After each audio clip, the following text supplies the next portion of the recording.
New education policy గురించి ఈ మధ్యకాలంలో స్టూడెంట్స్కి కానీ ఆర్ ఎల్స్ వాళ్ళ పేరెంట్స్ కానీ ఐడియా లేదు. సో ఇప్పుడు వచ్చినటువంటి ఎన్ఈపి వల్ల సో ఈ డిగ్రీలో ఏమైనా చేంజెస్ వచ్చాయా? సో చేంజెస్ వచ్చినవి మనకి అంటే ఐ మీన్ లైక్ స్టూడెంట్స్కి ఏ విధంగా బెనిఫిట్స్ ఇస్తుంది? అందరికీ అర్థమయ్యేలాగా చెప్తాను మేడం. ఎన్ఈపి ఎలా పనిచేస్తుంది అనేటువంటిది. ఓకే, ఇప్పుడు మా దగ్గర ఇంటిగ్రేటెడ్ ఎంబీఏ కోర్స్ ఉంది.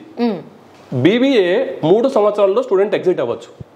బీబీఏ హానర్స్ 4 years లో ఎగ్జిట్ అవ్వచ్చు. అంటే ఎన్ఈపిలో స్టూడెంట్ అనేటువంటిది చాయిస్ ఉంది, ఎగ్జిట్ అయ్యేటువంటి చాయిస్. ఈ కోర్స్ ఎగ్జిట్ అయ్యి ఇంకొక కోర్సులో కూడా జాయిన్ అవ్వచ్చు. నేను ఇప్పుడు మేనేజ్మెంట్ లో ఇక్కడ బీబీఏ 3 సంవత్సరాలు చేశాను, నాకు మేనేజ్మెంట్ నచ్చట్లేదు అంటే నేను వెంటనే కంప్యూటర్స్ రంగం వైపు వెళ్ళొచ్చు. అలాంటి ఒక గొప్ప అవకాశం ఎన్ఈపి 2020 విద్యార్థులకు ఇచ్చింది మేడం. Wow, okay.